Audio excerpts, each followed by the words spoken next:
Okay, hello, welcome again. Welcome, welcome. My name is Mike McMullen. I'm president of the Carroll County Chamber of Commerce. I want to thank you for coming. Also want to give a shout out thanks to Tim, the culinary director. Some of this stuff looks great. There's Tim over there. Give him a round of applause. All right, we're going to start the show off here real soon. I wanted to make a couple of fast announcements. You know, the Chamber and our new Chamber Foundation are really big about education. And we try to educate the members, youth, and even meetings like this. It's designed so you can network, build relationships, and then be educated about what's happening. That's why we've got Professor Zaleski here to talk to us about what's happening. But just keep that in mind. One of the main things we do every year is a little program called Leadership Carroll. We partner up with Carroll Community College, and we're taking applications right now. And if you've ever wanted to go and you haven't got your application in yet, this may be your last chance. We take like 46, I think I've got 36 signed up. So if you want to, and if there's anybody you want to go from your business, call us up, ask us to hold a spot for you and we'll hold it. But people always wait till the last minute and then they get on the waiting list. So I would ask you to do that. All right, I'm gonna be introducing the chair of our board here, but before I do that, we have sponsors that will be also introduced. I wanna give a special shout out to one of the sponsors who couldn't be here today, and I'm talking about Mr. Dave Peliquin from Main Street Advisors. He sponsored this event for as long as I can remember. Ted thinks it's been since, what, like 15 plus years or so?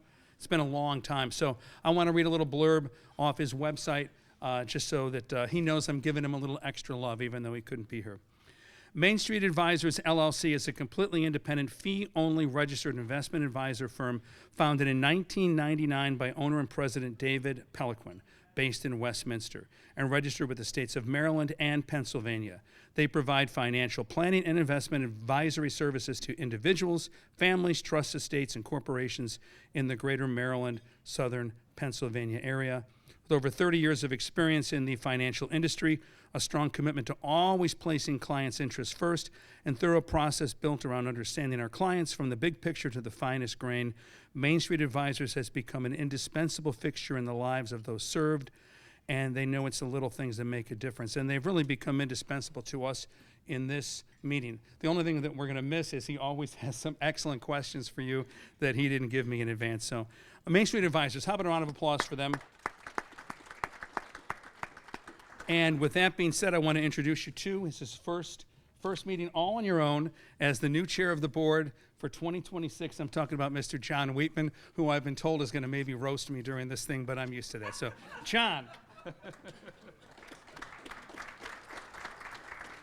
We'll see if I can fit that in. Thank you, Mike, for the introduction, and I am very pleased and honored to be the new chairman of the board of the Chamber, and as he said, this is my first meeting officially, and so no training wheels, here we go. As Mike mentioned, please make sure that the cell phones are off. We certainly encourage you to take pictures, tag the event, do all the things, but hopefully the phones are off. Before we really get into this, in some circles I'm known as the entrepreneur's lawyer, and the segue there is I want to plug the Carroll Biz Challenge. Mike mentioned it, we're up to 15th year, 14th year, 15th year. This coming August. And how many in the room have been to the Carroll Biz Challenge? At least once. Yes, so many, and we appreciate that as well. If you haven't been, the Carroll Biz Challenge is kind of like Shark Tank meets American Idol.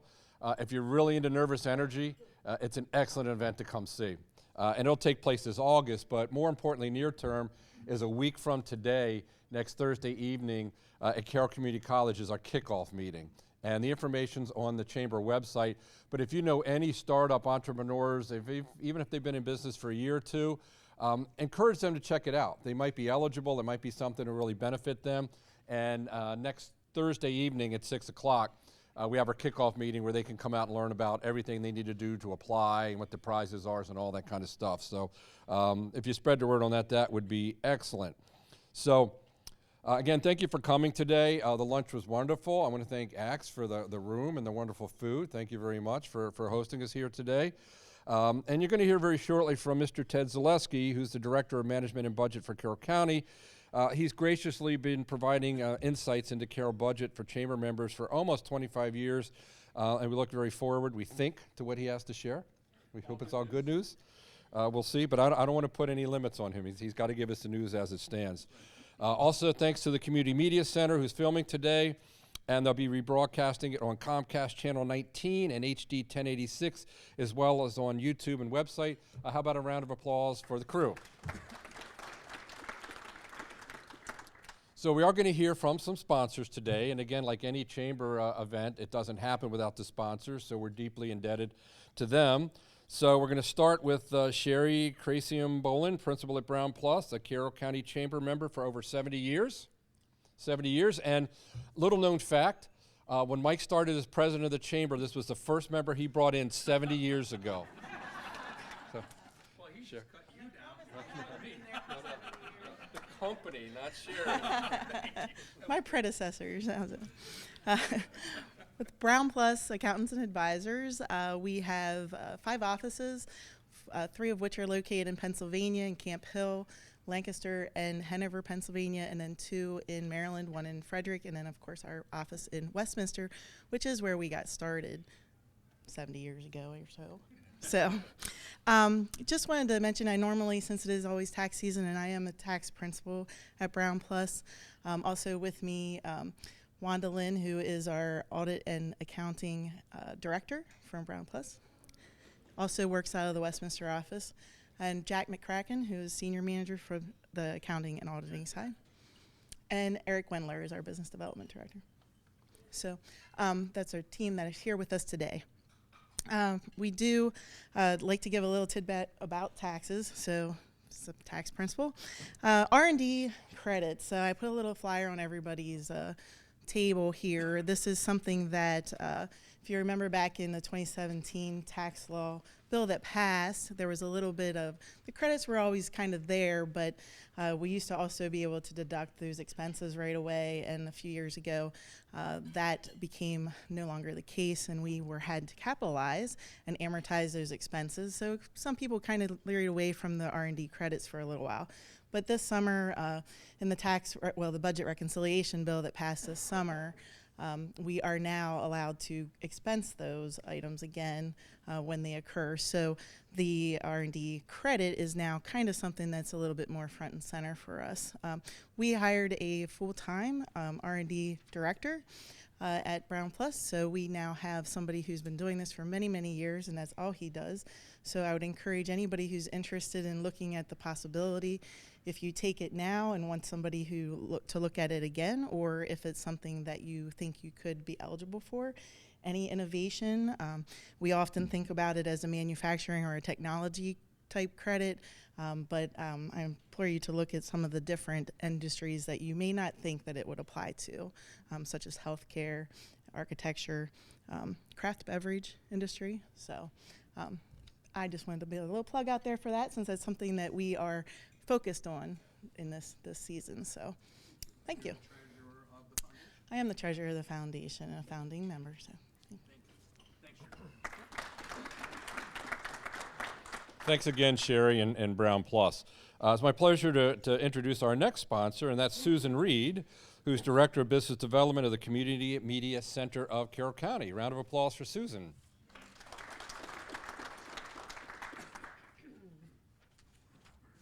Thank you, John.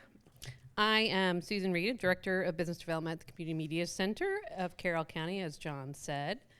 So at the Community Media Center, everything we do comes back to one purpose: to use digital technologies and content to inform, engage, and connect the many voices and interests of our communities. We provide coverage of our local municipalities, unbiased election coverage, candidate forums, local sports, community events, and the stories that define this county. However, the Community Media Center is facing financial uncertainty. Since its inception, we've been received funding through cable franchise fees, and now as cable subscribers cut the cord, those fees continue to decline. We do not receive any county or state funding, so every drop in that revenue has a direct impact on our ability to serve our community. So as we take steps toward building alternative funding streams, we're proud to announce the launch of our new local sports streaming subscription service, wow, that's a mouthful, CM Sportsnet Plus. In partnership with the Carroll County Public Schools, remote cameras have been installed in every gym across all our public high schools. And soon we will be in every stadium as well. Now every JV and varsity game is available for subscribers of CM Sportsnet Plus, or you can watch it live for free. It's more than a funding stream. It's a way to provide more spotlights on our student athletes and give parents, grandparents, and the community a chance to celebrate them, whether they're in the stands or miles away. But our work doesn't stop at sports. We continue to preserve important local stories like those shared through our Veterans Oral History Project, now in its 11th year, where veterans' oral history interviews preserve their stories of service, as well as provide coverage for beloved traditions such as the annual Memorial Day Parade that brings the county together. These projects matter, and they strengthen community by capturing memories, creating connection, and instilling pride. Yet we need your help to continue these things. Your sponsorships provide the critical funding needed to continue this work. The organizations and individuals who donate help to make our work possible. Every meeting streamed, every story told, every game covered. Your belief in our mission keeps local media alive here in Carroll County. I want to recognize some of our sponsors that are here with us today: Info Pathways, Barnes & Bollinger Insurance, Aquino Financial, and the Community College of Carroll County. And I hope I didn't miss anyone. But thank you for your continued support of our work.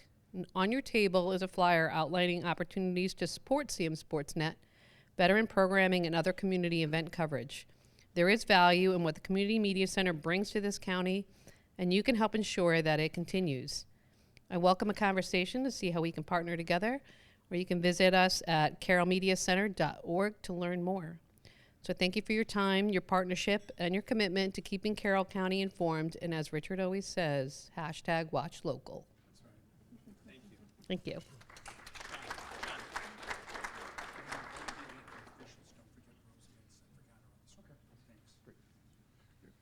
All right, thank you, Susan. I guess it could be said CMC, it's not your grandfather's community media center. Been a lot of changes over there. All right, we've got another sponsor here, one more, and I'd like to ask Janine Hume, Senior Manager of Community Sales and Marketing of Fairhaven, to come on up.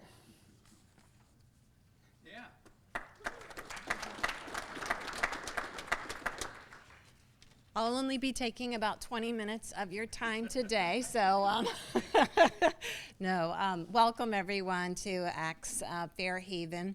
My name's Janine Hume. I'm the Senior Manager of Community Sales and Marketing, along with Susan Arcadia, our Executive Director, Dayton Caddy, who is in the back, our Mid-Atlantic Regional Director of Sales. We're so happy that you could join us today. Just a little history about Fairhaven. Last year, we celebrated our 45th anniversary, and we are what's known as a continuing care retirement community, which means we offer all levels of care here, from independent living, assisted living, skilled nursing, rehab, and long-term care, if you're not familiar with what that acronym stands for. We're part of ACTS Retirement Communities, which has been providing active senior opportunities in over 28 of our communities for over 50 years. And we are blessed since 2019 to be part of ACTS. So Fairhaven, anyone know how many acres that we're located on? Anyone want to take a guess? 50. I think I just heard it. 300. Whoa. 300 acres. And we do have, for our independent living residents that are moving on campus, options of apartments, cottages, and villa homes. We have a little over 300 residents that live here in independent living. And in our higher levels of care neighborhoods, such as assisted living and skilled nursing, we offer all private rooms. We have about 75 residents in those neighborhoods.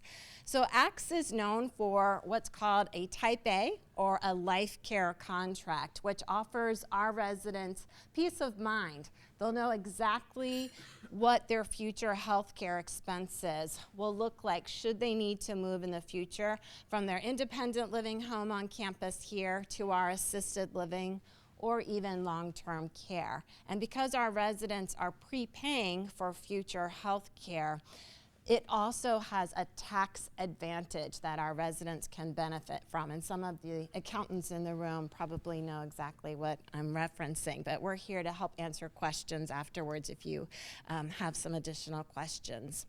So if you are thinking about retirement living options for yourself, and I know some of you go, no, not yet. But actually, we always hear from our residents, I wish I had made the decision to move to a community sooner while I could still enjoy and engage in the social component. But if you do have a family member or a friend or a colleague or a church member who's thinking about retirement living options, please feel free to share our contact information. We'd love to have them out for a tour and get to know what they're looking for as they're considering different options.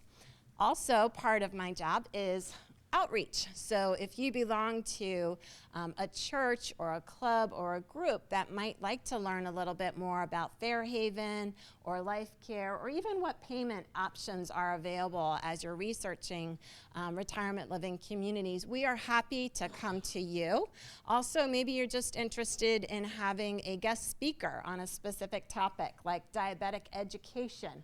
We'll come to your group, your church, or organization and provide that. But even better, just like you're here today, we are happy to host you here right at Fairhaven. So on behalf, again, of our residents, Susan, Arcadia, we hope that you enjoy the delicious lunch that our culinary team prepared today and your time on our campus. So I did it hopefully in not 15, but thank you all and enjoy your time. Thank you, Janina. Thank you, Fairhaven, again, for being such a wonderful sponsor and host today and letting us camp out here. There's a few other people here that I'd like to recognize. Let's start with members of our Carroll County Board of Education.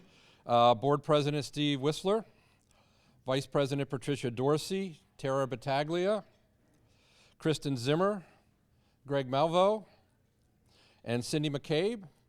Imagine that, the local school board interested in a county budget talk. Who would have thought the odds of that?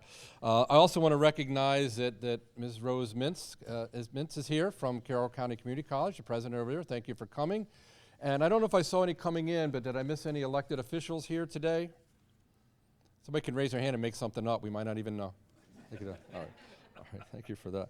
A few other people here to recognize. I'd like to recognize the former past chairs of the Chamber of Commerce Board, so please stand to be recognized. Did Andrea make it? Andrea Bursteller? I didn't see Andrea. Suzette Kovalt is here. Yep, hi Suzette. Ben Yingling is here. Hi Ben. Dave Bollinger over there, hard to miss, and Steve Aquino. Thank you all for what you've done for the board. Did we catch them all? I think so. Did we miss anybody? Did we miss anybody? I think we got them. I think we I'm got gonna them. applaud Yeah, for for all that. And if you are a member of the current Carroll County Chamber Board of Directors and you're here today, please stand to be recognized. Thank you, board members.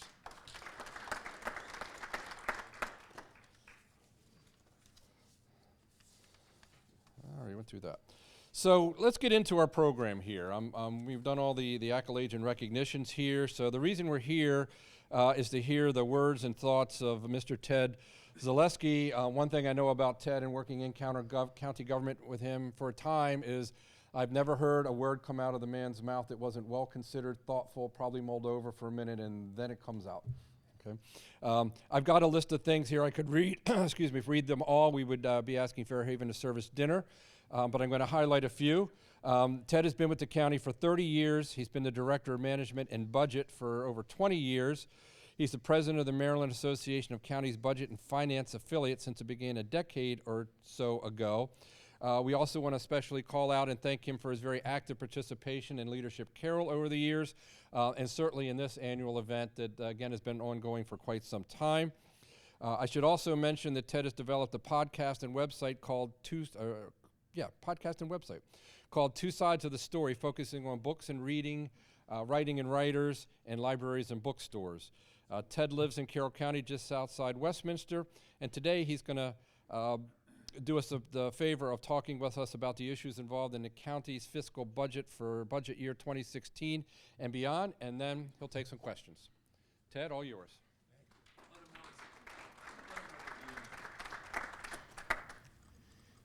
Yeah, we are actually a little past 2016. That'd be easier to talk about history, right? And even 2026 is the year we're in. We're now looking ahead to fiscal year 27. So I think this might be the smallest crowd we've had since a day at the West. What's the hotel? Best Western. But it was an icy day. It was pretty bad out, and we didn't get too many people. But there's no ice, no new ice out there today. So Ice is here somewhere, right? yeah, have to wonder. Wasn't trying to be political. It was a perfect setup. Have to wonder if my star power is waning. My next contract might look very different. You know, Leadership Carroll came up a couple of times. I've actually been doing the local government day for Leadership Carroll since 2007.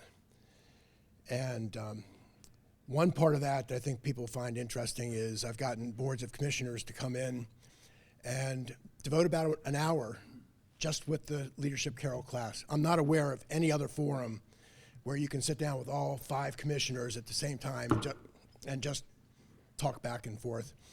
And the other big thing we do is I call it build a budget exercise. If you know somebody who's been through Leadership Carroll, I think most people leave there thinking it's been an interesting and valuable experience, and it helps people to understand why it's not as easy as it looks. So if you haven't done it, I encourage you to go through Leadership Carroll. Now, prominently missing from today, Mike already mentioned David Peliquin, who's been coming for a long time. His daughter and mine grew up together, so we go back a ways. Richard Turner from the CMC is not here, and for those of you who come, Richard every year says, "Ted's my rite of spring." So no Richard to note the rite of spring this year. Well, I guess people make choices. And I always like to note when I know comings and goings of the people here. And I just found out while I came here, Scott Swartz, who's been heading up Human Services Program, HSP, for a number of years. I'm sorry. Yeah. And actually, that's probably why it came up, because the head of HSP has moved on. But Habitat for Humanity. And I think he's putting in his application to work in the county budget office, but haven't seen it yet. I think you're right. How about a round of applause for Scott?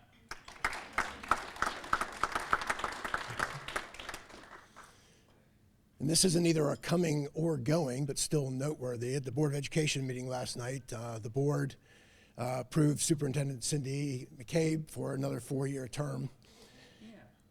And board member Dr. Dorsey started saying, well, the date has come and gone for the superintendent to declare that she wants to be considered for another term. And I was thinking, geez, it's been 4 years already. And then my second thought was, I wonder if she wants another term. And it wasn't until that they said that she had said she wanted to be considered, and they put her back in. And I would say congratulations, Cindy, but I'm not sure I can get myself there. It's more like, what are you thinking about? But glad to have you back. So, on to what you came for. High on the things hanging around my mind, federal uncertainty.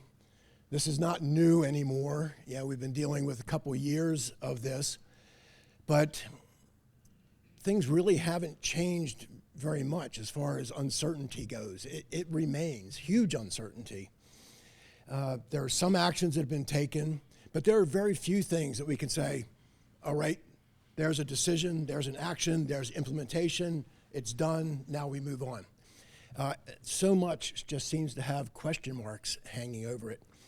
And the list of places where the federal budget touches the Carroll budget or things that we are involved in with other agencies is very long. We could spend this whole time just going through that list. Just mention a couple things to give you some sense of what we're up against. I'm sure anybody who follows the news even casually has heard that FEMA is not being thought of in the same way that it has been for years. And I mean, it looks like we may be on the way to radical change to FEMA. That matters to us in a couple different ways. One is for many emergency situations, which by nature have to be local. Something happened somewhere, a hurricane, a tornado, wildfires, flooding happened somewhere, and some jurisdiction or jurisdictions have a problem to deal with. FEMA has had a huge role in that for a very, very long time. That's changing. And what that's going to mean is still unclear. If FEMA is not going to play the role that they used to, who is going to play that role? Is it going to be state by state, the emergency management agencies? Is Maryland Emergency Management going to become FEMA for Maryland? And my guess is no. The state has enough problems that the thinking that they're suddenly going to move in to do the same thing seems very optimistic to me. And if the state isn't going to do it, then does that mean every county, every jurisdiction is just on their own in these situations? Now, I'm not drawing a conclusion about what's right or wrong here. I mean, you can make arguments. Maybe the federal government never should have been involved in it. I'm not making that argument, but you could. But what we need to recognize then is jurisdiction by jurisdiction, things can happen that they just might not have the resources to deal with. You think about the flooding a few months ago out in Western Maryland. A couple small towns were hit very, very hard. And most small towns just don't have the resources to bounce back from those kind of things. Take federal funding in a very different direction. And this is one I've not actually heard anything come of this, but conceptually at least it's a good example. In the school system, there's a lot of federal funding that goes to what's called Title I. There are a lot of positions paid with federal funding through Title I. If that money were to go away, what does that mean? Do those services go away? Does somebody else step in to pay for it? I don't think it's going to be the state. So then is the school system and concerned parents looking to the county to say, you need to come up with the funding for this?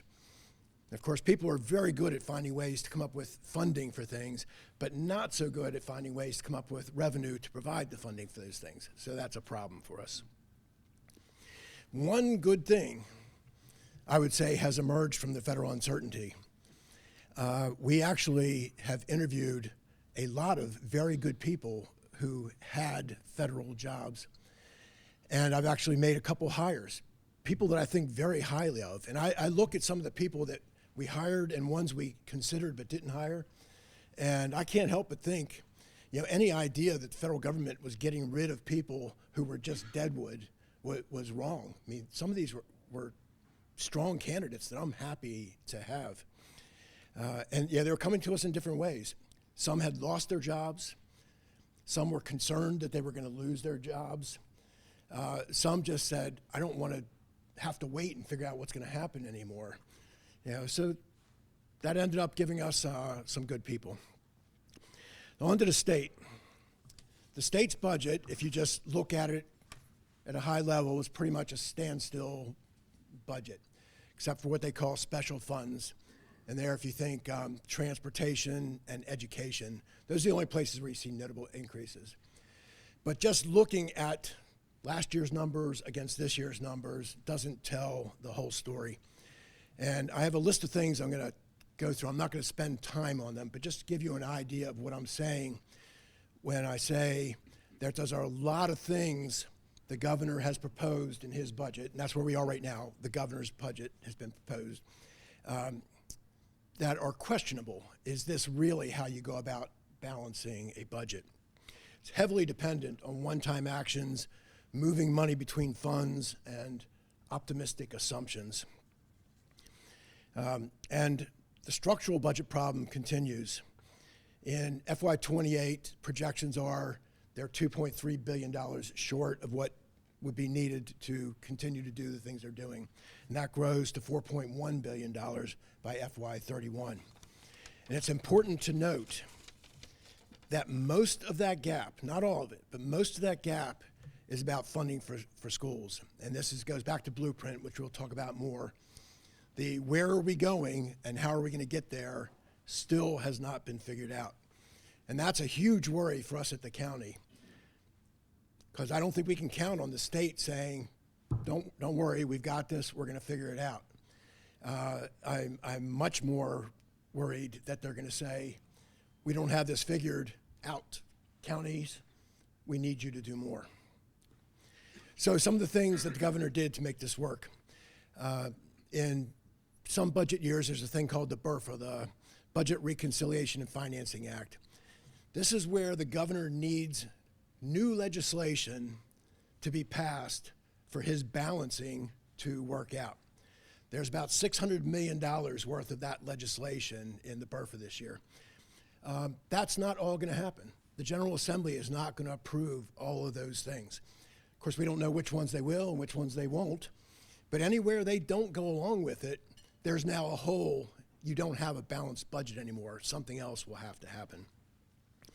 The Department of Legislative Services, DLS, has made projections for the cost to the state of providing behavioral health services. The governor's budget assumes $170 million less than DLS. Could be wrong, but I tend to trust DLS's projection more than I do the governor's. And on the governor's, and I've said this before, not a new idea, but governor's budgets are sales brochures. I don't look to them for hard information. And this is not this governor. This is all governors. It doesn't matter, Democrat or Republican, how conservative or liberal you are. They all do the same thing. You read their budget, and oh, what a lovely world this is. DLS digs in to say, okay, what's really going on here? This isn't actually in the budget, but has potential budget implications. An audit determined that Maryland's Transportation Department has assumed $1.4 billion of federal revenue, that there's no actual evidence that the federal government has ever said we're going to do that. So there are plans to spend a lot of money without revenue to go along with it. That either means projects that people think are happening aren't going to happen, or the state has to come up with money that they haven't planned on. Child's Victims Act. We talked about this a little bit last year. Legislation that removed the limitations on how long you could file child abuse claims and set some caps. And I believe the state reduced the caps on how much each case could be, but there's still, I think it's 12,000 cases. I didn't write that down, but I think that's right. 12,000 cases out there. You don't know what the resolution of that is going to be, but there is billions of dollars of potential liability here. This is not budgeted for in any way. If those things happen, state doesn't know how they're going to pay for it. And if cases are settled or decided in court, they don't get to say, okay, we'll pay that in a few years. They'll have to pay that now. I don't know what will come of this, but this is potentially a really big deal. And it doesn't seem to have really gotten a whole lot of attention.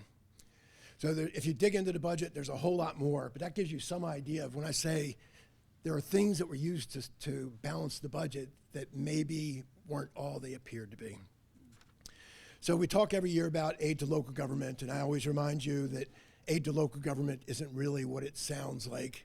85% of that money is going to school systems.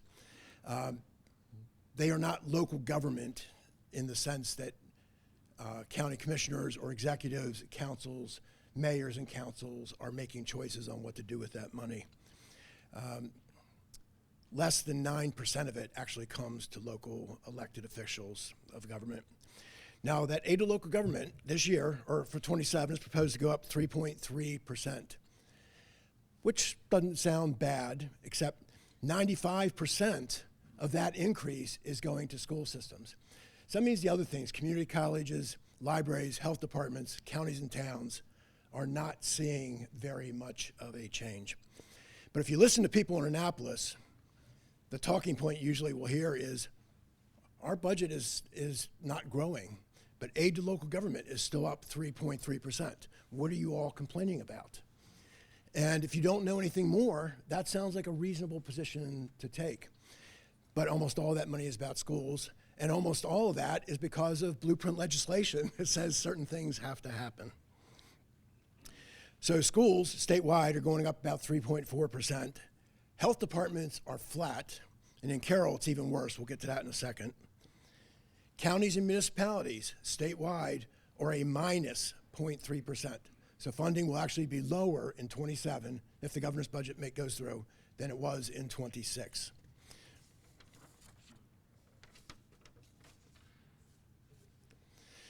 Another thing going on with education and the state government is a lot of state funding is tied to enrollment.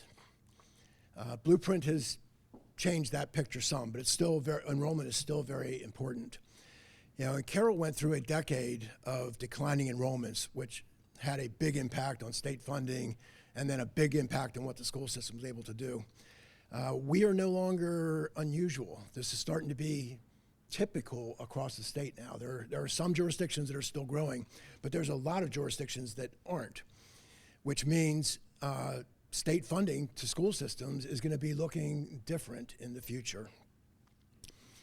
Highway user revenue. This is a state shared tax in a broad way for transportation purposes.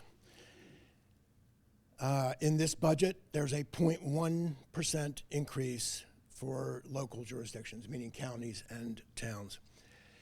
And a lot of people don't know this. Counties and towns maintain 80% of the road miles in the state, 80%. Now, if you want to consider road miles traveled, it's 28%, which is still big. And the difference there is interstate highways. You know, you have multiple lanes, more cars driving. But, you know, just physical road miles, it's mostly a local thing. And the state, for many, many years, recognized that. I could argue they didn't recognize it well enough, but it was recognized, and a significant piece of highway user revenue went to counties and towns. In fiscal year 10, that was reduced by 90%. There has been some gains in years since then, but nowhere near where we once were. And even in current legislation, in fiscal year 28, we're going to see, I think it's about a third cut to local jurisdictions and how much they're getting. And this is not because there's less money coming in, although that's a possibility. There are worries, you know, with electric vehicles and changes in traveling, that could happen. But this isn't about less money in the pot. It's about who's going to get the money in the pot. And for the state, they're saying basically, well, we need it to take care of our roads. And I understand, and it's their tax, their choice. You know, I can't dispute that. But it does change the fundamental relationship and leaves local jurisdictions in a more difficult place. Some towns, the money they get from highway user revenue, that is what they have for taking care of roads. They have no other money. If they don't get highway user revenue, they're saying, okay, what are we going to do?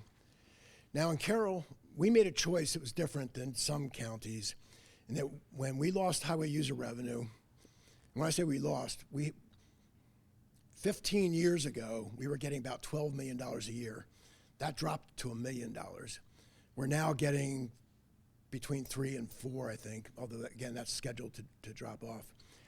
But we didn't back away from what we were doing with our roads. We continued the same level of taking care of our roads. But what that means then is that lost money just showed up somewhere else. There's something that we would have been doing that we're not because we did continue to do the roads. And I don't know what to say, how we should think about this in the future. We don't have unlimited ability to keep putting more money into roads. If the state is going to become a small or potentially even absent partner in this, it's going to matter. The governor's budget would cap community college budgets at 3% increases for the next 3 years. And again, on the surface, that doesn't sound horrible, but it's another piece of what has been a very complicated relationship between the state and community colleges. There's long-standing legislation that tied community college funding to the Maryland higher education system. Now, if University of Maryland's getting this, community college should be getting this, and that would move together. For many years, the state would say, yep, that's still the plan, but this year, we're not going to do that. We're going to do something else instead. And then 2 years ago, maybe 3 years ago, I don't remember, they actually, for the very first time, did what they said originally in the legislation, for the very first time, but that didn't last very long. And this is now an interesting thing of not just saying, we're not going to do it this year, it's saying we're not going to do it for the next 3 years. Now, again, I don't know, will the General Assembly go along with that? Maybe not, but that's where we are right now. Some years ago, the state shifted some of the cost of teacher pensions to counties. And those of you who have been here before have heard this. I think it's a horribly flawed line of logic that gets them there. You know, it's a state-run pension system. They make the investments. They set the benefits. We have no say in the pension. Then the argument that people at the state like to make is, well, you're making the salary decisions locally. And that's true in a sense, but it's not the counties that are making those salary decisions. But they're saying you now have a responsibility for paying part of the cost. They did that, and my worry is once having done it, that more would come. And we went a long time where that didn't happen. And I said, oh, Ted, you're just worrying too much. But then last year, they passed on some more of the cost of teacher pensions and added some of the cost of community college pensions, which hadn't been part of the picture. In this year's budget, the governor is passing along, again, more of the teacher pensions, more of the college pensions, and now added library pensions to the pictures. I saw a number recently, and I was totally unaware of this, and I believe I have this right. The counties are now paying about half of the total cost of these pension systems for something they have absolutely no role in, no say on.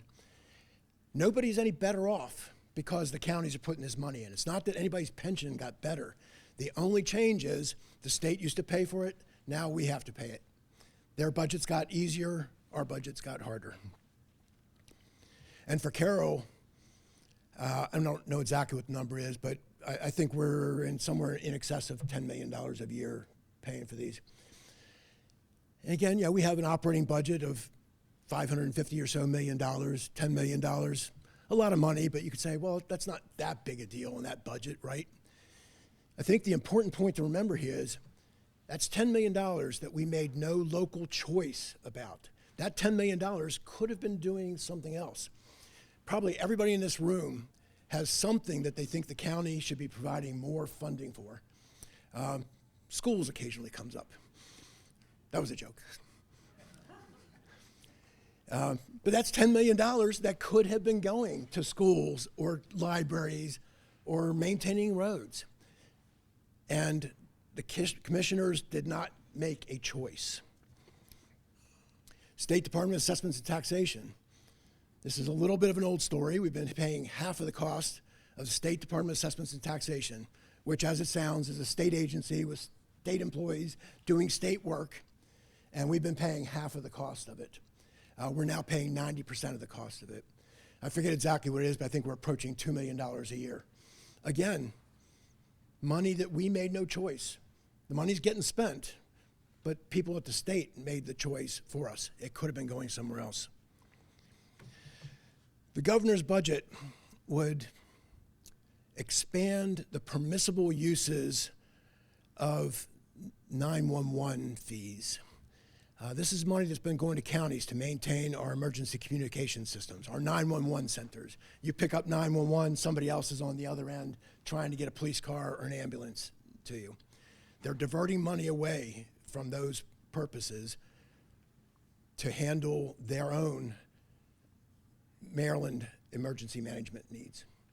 I understand their need, their desire, but it's directly in contradiction to the reason the money was put there in the first place. And we've been here before.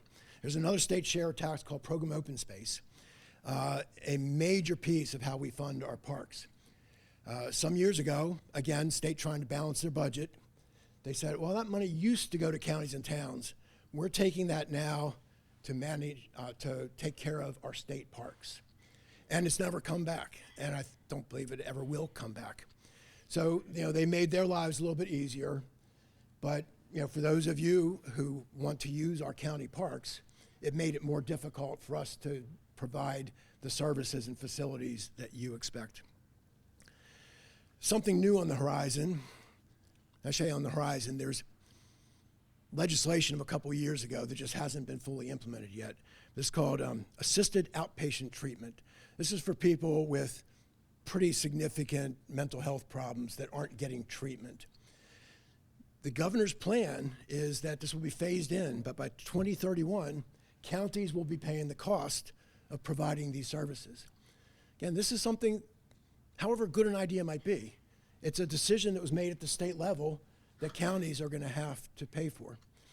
And I hope some of you at least are thinking that as I'm going through this list of things, and this is not the whole list, that sometimes the question of what are you doing with all the money might be more complicated than you think on the surface.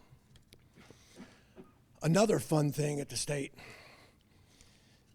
they passed a law saying that if somebody is wrongfully incarcerated by the state and they get a settlement for that having happened to them, counties will pay half of the cost of those things. And again, I'm left to say, what do we have to do with that? If you made a mistake, why is it the county's responsibility to pay half of these costs? And not only do I philosophically disagree with it, but I'm left to say, how do we even try to budget for this? We have no way to anticipate when these things are going to happen. I mean, in theory, we could have, in a given year, the state send a bill for $2 million and say, here's your share. And now we have to find $2 million. We didn't plan for it, we don't have it. When we think about all these things the state funds in counties, Carroll is in the bottom 7 of counties in the state for per capita income from the state. And I don't know where we are in that 7 because I actually saw this on a map that just showed in different tiers, but we're somewhere in the bottom 7. Now, of course, because the state does a lot of things on wealth-adjusted basis, we're always going to be treated differently. But I think it's important, even if you agree conceptually that it makes sense, to understand that how we fit into that picture impacts our ability to fund things because it changes what the state is putting into the mix. So the governor's impact in Carroll County specifically now. Carroll County Public Schools, $6.5 million increase. The community college, $24,000 increase. Don't go crazy spending all that money, Rose. And public library, another no-show today. Andrea Bursler's not here. She's always here. We got a $2,000 increase. And our health department in Carroll County, now remember the health department is a state agency. They're located in Carroll County, providing service in Carroll County, but they are not a Carroll County agency. But they're losing $218,000 of state funding. And I don't know as much about their budget as I know about ours, but I feel very comfortable saying they don't have any easy way to figure out what do we do with $218,000 that went away, let alone whatever increases we might have to deal with. Counties and towns, so Carroll County, our 8 municipalities, are seeing an increase of $28,000. Now, we've talked about Blueprint the last few years. Still very much on my mind. And it's still very much a problem. I don't know that anybody can tell us how this is all going to work, where this is all going to go, and how we're going to make sense of it someday. A particular piece of pre-K has gotten kind of interesting, of Blueprint, and that's pre-K. You might remember the state expanded services for pre-K, And there's a lot of problems with what they did. One, the law assumes that the private sector is going to provide half of the capacity. I'm not aware of anybody who believes that that's even remotely possible, which raises interesting questions for us on the capital side. We have to build space for pre-K. Not only don't we know how many pre-K students are going to come our way, we don't know how many are going to end up in private sector. How do you plan for trying to deal with that? And I have no answer for that. But then the state is requiring locals to pay part of the cost of the private pre-K. Now, the first year of implementation, they gave this bill to the school systems, who understandably said, wait a second, that's not us. This is private sector. Why are you sending us a bill for this? And the state, maybe for the first time ever, listened to the school system and said, you're right, you shouldn't be paying for it. And then they looked at counties and said, you guys get to pay for it. We're even less connected. I don't know how anybody can even suggest that somehow we should be paying for this. But we're paying about $750,000 a year now. And this number could grow, and it's another one where we have no idea what to plan for. We don't know what the number could be. Carroll County Public Schools, biggest part of our operating budget. Something really, I think, good and important happened at the Board of Education meeting last night. I don't know if I've ever said those words before. Sorry. But they unveiled for the first time a multi-year budget plan, which I think is really, really important. When you're looking at 1 year, there are always things you can do to make it work. And if you think about the state budget, I just talked about a whole bunch of those things. You can find ways to make it work, which doesn't mean that you don't have a problem, but it gets hard to see. When you lay it out in a multi-year way, it becomes a lot harder to not see the problem there. And I don't think this was anything particularly revealing to the people in the school system. It's just it hadn't been looked at this way. It hadn't been shared this way. And I think when people who are interested in schools and school funding see this, it will make it easier to understand the challenges the school system's up against and the challenges that the county is up against. Because remember, with schools, I mean, there's significant state funding, but the state funding is driven by formula and law. They don't really care about, does this get you there? So in the end, if it doesn't get you there, people at the school system and people who care about schools have to look to the commissioners to say, there's a problem. You need to do something about it. I don't know where this will go, but I think it's a really good step, and I think it can't help but help us think through these things in a better way. And there's a couple things that never seem to die that I thought I would try to bring up here today. One is people will say, well, if the county funded the school system half of their operating budget the way they used to, the school system would be in a lot better shape. There was actually a newspaper article just a couple days ago that had that statement in it. First, it's just wrong. Funding half of our budget to the school system was never the practice. I have history where I've looked back to fiscal year 90, and there were 3 years where half of our budget went to the school system. Only 3 out of all those years. So while it happened, it was never the practice. And people who advocate for that are missing the basic problem that even if it had been true, things don't stay the same. I mentioned these extra pension costs. We're paying those in connection with the school system, but if we have to spend $10 million that we didn't have to spend before, and the school system still gets 50% of our budget, $10 million of something else has to go away to keep us in balance. And things happen to us all the time where we are paying new costs that weren't part of the picture. There is no way the school system could always get the same percentage of the budget without there being offsetting cuts to keep making that happen. And there's often a lot of talk about fund balance. You know, at the end of the year, the county will have some money left over. We got more revenue than we planned on. We spent less money than we planned on. And that can accumulate over time. And we've been through some odd years since the COVID pandemic that have led to us having more cash on hand than would be typical for us if you look back over many years. So people who are interested, and this mostly comes up with schools, although it could come up with other places, look at all that money you have. School system has a problem, you've got money, put the money over there and fix the problem. What people don't understand or won't accept is we have that money one time. You know, by the nature of how it got there, you can't count on it happening again next year. If we give money to the school system for operations, that money continues into the future, not just in a practical way, but in a legal way. The state won't, if we give the money to the school system, we can't not give it to them next year.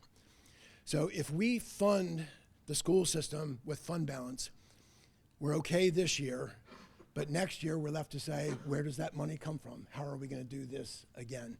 And I wouldn't have an answer for it. And touch on one last thing. You're probably aware we've been going through a multi-year transition from a volunteer fire and EMS system to a career EMS system. Big point there is while we're more involved in fire than we used to be, we are not staffed for fighting fires. We're still dependent on the volunteers. An important place to say, if any of you have the idea, oh, county's doing that now, we don't need to support our volunteer companies anymore, erase that thinking. We still need them. They still need your support. Don't allow yourself to slip into that. But we are largely in place now on the EMS side. Still things we're figuring out, but we're staffed, ambulances out there. But we're not done with this. We're still figuring out exactly what this will look like. And on the fire side, at some point, we are going to have to do something, the same thing on the fire side. Because the fundamental problem is the volunteer world has changed. You don't have the volunteers you used to have. You don't have the same family connections of father following father into the fire service. Fundraising side, a lot of the women who used to be involved in the auxiliaries, they're out in the working world now. They're not doing those same things. We know the future does not look like the past that we've depended on for a long time. I am hoping that the volunteers can continue doing this for some years, but we're gonna get there someday. And taking on EMS has been a huge new cost. When we have to take on the fire side, it's probably going to be a comparably huge new cost. And I don't know where that money is going to come from. I'll stop there and we can take some questions. Only got a couple minutes, maybe Oh. one question. Maybe two? You telling me I talk too much? No. Okay, is there a question or two? Really? Oh, okay. Yeah, no, last one. You mentioned the highway money, and I was talking to some friends recently who bought an EV, an electric vehicle, and I was surprised not disappointed, but their registration went up significantly. And it should, because they're not paying gasoline taxes, and they're fine with it. But do we get a portion of that back for the EVs that are registered in Carroll County? Yes, the money that's going into the Transportation Trust Fund, a lot of it is gas tax. Some of it is about registration. There are some other little pieces in it. But even though we do get some of that, I'm not sure it leaves us in the same position we used to be.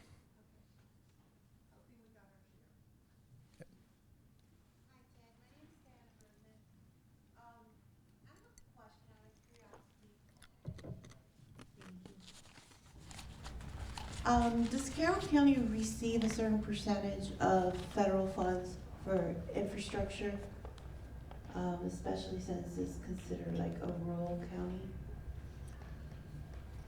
No. No, there's no percent of something that we get. There's no regular stream of funding. This is another one that can get complicated. There's lots of different programs. Maybe the most important ongoing one to us is the federal bridge program. Any bridge over 20 feet long is eligible for federal funding, and they pay 80% of the cost of those bridges. So that's a pretty big deal to us. But from time to time, Congress will pass bills to send infrastructure money out to states and counties, and sometimes we'll participate in that. But all of that is kind of, it happens when it happens. It's not something you can build into your plan. And you don't recall the last time that they applied for block grants? There really isn't anything like block grants anymore.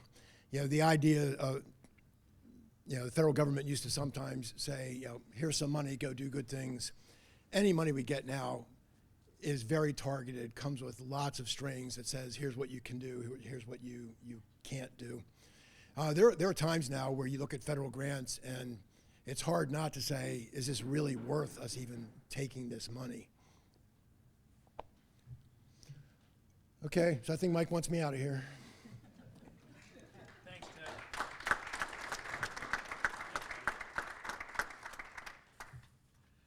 Ted, thank you so much for coming here again. I want to thank you all for coming. Fairhaven, our host, give them a round of applause. Thank you again. All of our sponsors, Brown Plus, Main Street Advisors, CMC, and Fairhaven, you guys are great. And John, you did a nice job. First time out of the box. I appreciate it. Thank you very much. We are accepting applications, as I said, for Leadership Carroll. You should get in soon. It's right on our website. Also, the Carroll Biz Challenge. The kickoff meeting, as John said, is this next Thursday.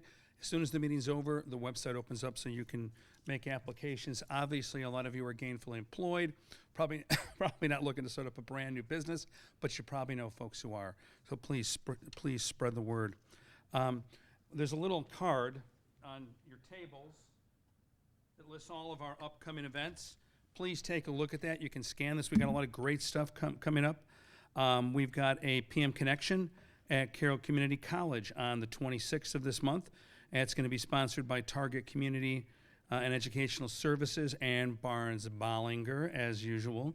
And then we have a chamber orientation March 5th for anybody who wants to come and kind of get a Chamber 101 class, little stuff that we do that you may not be aware of. We have a Launch Carroll meeting on March 12th. That's our young professionals. 21 through 45. If you're outside of that age group, that's okay. You know people who are in that age group. You don't have to be a member of the chamber to attend. You just have to be in that age group and live in Carroll or work in Carroll. The concept is we're trying to educate these folks on talking face-to-face and not just texting and doing Facebook stuff. So this is a good way to do it. We have a ribbon cutting March 14th at Ballet Embody. If anybody wants to go, that ought to be a lot of fun. And a couple events that are not on there that are being handled through our Chamber Foundation. Outstanding Educator Awards we're doing March 18th. That's a great event. If you've never been to it, it is amazing. 35 plus years, I think we've done that. If you want to feel good, that's a good thing to go to. We've also got May 19th, our Public Safety Awards, also through our foundation. I really want to encourage the business community, especially to attend that event. We get a lot of support, we get a lot of people that write checks for it, we appreciate that, but we don't get as many business people who show up to see what's happening. We get a lot of police and fire and first responders, but really I would ask you, if you're in this room, go to that event. It's a great event. It's a breakfast meeting. They will have pancakes, I've made sure. So would love to have you come to that. Other than that, I want to thank Becky and Megan. They're around here somewhere. They do a great job. Give them a round of applause. And I think that's all the announcements that I have. So I want to thank you so much for being here again today. Find somebody that you don't necessarily know in the room before you leave and say hi, okay? Build relationships. Local, shop chamber. I could just keep going. I'll see you later. Thanks.